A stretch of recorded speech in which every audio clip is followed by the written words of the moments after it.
புயல் இது போல் இயற்கை சீற்றங்களை ஜோதிடத்தால் கணிக்க முடியுமா? தனி மனிதனுக்கு ஒரு ஜாதகம் இருக்குது, அதே போல் உலகுக்குன்னு ஒரு ஜாதகம் இருக்கா? ஒவ்வொரு வருஷமும் கரெக்டாக இந்த நவம்பர் டிசம்பர் மாதத்தில் ஒரு புயல் வந்துடுது. சில புயல்கள் பெரும் பாதிப்பை ஏற்படுத்துது, சில புயல்கள் அப்படியே பாதிப்பை ஏற்படுத்தாமல் அமைங்கி போயிடுது. உலகியல் ஜோதிடம் அப்படின்னு சொல்லப்படுற அந்த ஜோதிடத்தால் புயல், பூகம்பம், சுனாமி இது போல் இயற்கை சீற்றங்களை முன்கூட்டியே கணிக்க முடியுமா? பூமியில் ஒரு குறிப்பிட்ட இந்த பகுதியில் மட்டும் அழிவு ஏற்படும் அல்லது ஏற்படாது அப்படின்னு முன்கூட்டியே சொல்ல முடியுமா? உலகத்துக்குன்னு ஒரு ஜாதகம் இருந்தால் அது எப்படி இருக்கும், அது எப்படி செயல்படும் அப்படிங்கிற விஷயத்தையெல்லாம் இந்த வீடியோவில் தெரிஞ்சுக்கலாம் வாங்க. நான் ஜோதிட நல்லன்.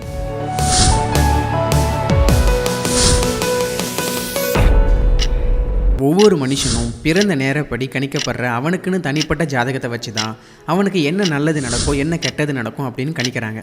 அப்போது நம்ம பூமி பிறந்த நேரத்தை வச்சு இந்த பகுதியில் எங்கே அழிவு ஏற்படும் அல்லது ஏற்படாது, எந்த பகுதியில் வளர்ச்சி ஏற்படும் அப்படின்னு இதுபோல் சம்பவங்களை முன்கூட்டியே கணிக்கலாமா அப்படின்னு நமக்குள்ளே ஒரு கேள்வி வரும். உண்மை என்னென்னா, ஜோதிடத்தில் தனி மனிதனுக்கு நடக்கக்கூடிய நல்லது கெட்டது சொல்லக்கூடிய அளவுக்கு மட்டுமே விதிகளையும் கணிக்கும் முறைகளையும் வகுத்திருக்காங்க. ஒரு தனி மனிதனுக்கு சொல்லப்படுற ஜாதக பலனே இங்கே பெரும்பாலும் நடக்காமல் போகிறப்போ இப்படிப்பட்ட விரிந்த மிக பெரிய பரந்த இந்த பூமியிலோட ஒரு பகுதியில் அழிவு ஏற்படும், வளர்ச்சி ஏற்படும், முன்னேற்றம் ஏற்படும் எப்படி சொல்ல முடியும்? முதல்ல ஒரு மனிதன், அப்புறம் அவன் குடும்பம், அப்புறம் அவன் ஊர், மாவட்டம், மாநிலம், நாடு, உலகம் அப்படின்னு விரிவடைந்து கொண்டே போகக்கூடிய இந்த ஒட்டுமொத்த உலகத்துக்கான ஜாதக பலனை கணிப்பது கனவுல கூட முடியாத ஒரு காரியம். இந்த வருஷத்துக்குள்ளே இந்த இடைப்பட்ட நாட்களுக்குள்ளே அழிவு ஏற்படும் அல்லது ஏற்படாது அப்படின்னு இது போல் உலகியல் சம்மந்தப்பட்ட விஷயங்கள்லாம் துளி கூட கணிக்கவே முடியாது. அதற்கான விதிமுறைகள் இன்னும் கண்டுபிடிக்கப்படலை. நீ சொல்கிறதெல்லாம் என்னால் ஏற்றுக்க முடியாது. எங்கள் ஊர் ஜோசியர் இந்தியா வேர்ல்டு கப்பில் ஜெயிக்கும்னு சொன்னார், அதே போல் தான் நடந்துச்சு அப்படின்னு என்ன கேட்டிங்கன்னா, அந்த கிரிக்கெட் விளையாட்டில் எத்தனை வீரர்கள் பங்கு பெறுறாங்களோ அந்த வீரர்களோட தனிப்பட்ட ஜாதகங்கள் நல்லா இருந்தால் மட்டும்தான் இந்தியா அந்த விளையாட்டில் ஜெயிக்கும். இதுக்கும் உலகியல் ஜோதிடத்துக்கும் சம்மந்தமே இல்லை.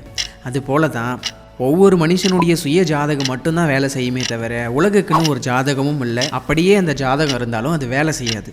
அதனால் அடுத்த வருடம் ராசி பலன் சொல்லும்பொழுது இந்த வருடத்தில் ஒரு பகுதியில் பூகம்பம் ஏற்படும், சுனாமி ஏற்படும், புயல் ஏற்படும் அப்படின்னு சொல்லப்படுற இந்த புருடாக்களையெல்லாம் நம்ம நம்பக்கூடாது. அறிவியல் விளக்கத்தாலே அதை இன்னும் துல்லியமாக கணிக்க முடியலை.